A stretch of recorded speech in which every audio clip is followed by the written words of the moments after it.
I took him golf recently. I thought, I'd never play this game. Old man's game, never do it, but my kids play, so I want to play with them. So I go out, and I do really well. I go out on this one day, and I out-power by my instructor. I'm feeling really proud. The next day, I'm not feeling so proud. I keep putting the ball in the water again. I'm so frustrated. Put down another one, put down another one. I don't care. I don't care what my score is. Let's do it. And finally, I was getting frustrated. He's going things like, ain't it a bitch? This is golf. And I'm going, bull. I said, you're a terrible instructor. I said, because I should at least be consistent at whatever shitty level I can achieve. I said, I know I'm not Tiger Woods, but I should be able to be consistent, and you're just telling me that it's difficult. Telling me it's difficult is not helping. Tell me what to do. He said, well, actually, you're only a little bit off. I said, could have fooled me. He said, no, you're about a millimeter or two off. I said, you're joking. He said, no, watch this. He said, I didn't teach you this yet. He said, when you approach the ball like this, he said, if you change the angle that you're attacking this just 1 or 2 millimeters, in the very beginning, do you see how that changes the arc? This one, instead of being on the green, by 1 millimeter, now you're in the water. 1 millimeter over here, you're in the sand. And he said, and also you're hitting the ground by 1 millimeter sometimes. You're not stroking it, just 1 millimeter. I thought, what a great belief system that when all hell's breaking loose and nothing's working, that you're only 1 millimeter off. Because most people think it's impossible, so they give up. Isn't that true? And in real life, it's true. So 2 days later, I'm going to see one of my clients. I do a lot of coaching, and I have a man who's the top plastic surgeon in the world. He's going through some tough times in some aspects of his life. But this is a guy that gets paid by Sultan of Brunei $1 million to fly over and do 3 people's faces.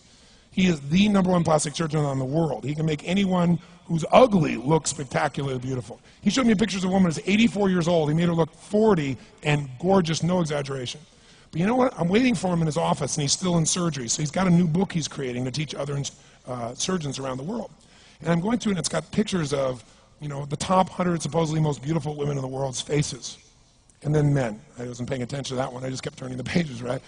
But I noticed something. He's got all these measurements. And he has mathematically calculated what it takes to make someone look gorgeous, man or woman. And it's a few millimeters. Interesting.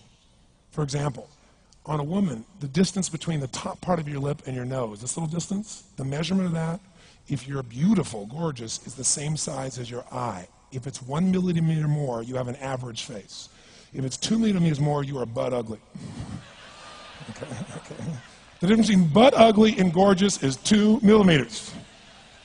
He's got about a dozen of these little 1 or 2 millimeter changes he makes, and it's a different person. It is unbelievable. So a very powerful belief to leave today with would be, nothing's working, I'm 1 millimeter away. What little thing do I change? And when I do, it changes everything. Because I'm heading this direction, I make this little shift. You take that out an hour from now, a day from now, a week from now, a month from now, you have a totally different destination from that direction. But the 1 millimeter change, I'll show you one of them right now. Check this out. Stay in the state of certainty. Some of you lost it. Intensify it, whatever it takes. Make your move. Come on. Make your move. Say yes. Say yes. Say yes. Say yes. Now feel that in your body. Don't let go of it. Now watch. Here's the difference between being certain and being uncertain. Did you see that? Certain, uncertain. See if you can find that little spot between the two, where you drop just a little bit of your chest, and you feel it drop, and come back up, and drop it. How many can feel that difference between where you really feel it, now intensify it, and where you dropped it? Is it a tiny difference, yes or no? Yes or no? Now, could you condition yourself to feel great in this state? Yes or no? So what I want you to do is give yourself that opportunity. So the way we're going to do is very simple. We're going to go in a peak state. And then we're going to train ourselves. Because guess what? If you're in this state of certainty, and all hell's breaking loose in your life, people can't figure out to go, move, I'll handle it. People go, he's so lucky, he's so confident. No. Here's what I've created for my life, and anyone I know has succeeded. I'm a 17-year-old kid from Azusa, California, with no real education other than self-education, with no background, with parents that did their best, all of them, with no money, but I did one thing. I loved people, and I had an enormous demand I made upon myself, and I sculpted my mind and my emotions to get me to do whatever it would take to achieve and to contribute. But to do that, I did it by using my body and changing my focus. I did it by putting myself in a peak physiology and using what I call incantations. Can you train yourself to believe something, yes or no? Absolutely. How many of you ever made the fatal mistake of going to Disneyland or Disney World, and while you're there made the fatal mistake of going to a ride called It's a Small World After All?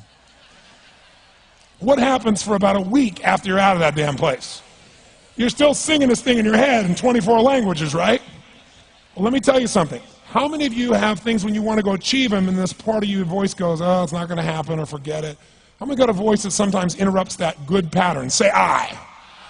And what you want to do is train a new one.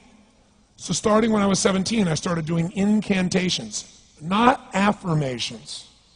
Affirmation, you go, I'm happy, I'm happy, I'm happy, I'm happy, I'm happy. What's the problem? You haven't changed your what?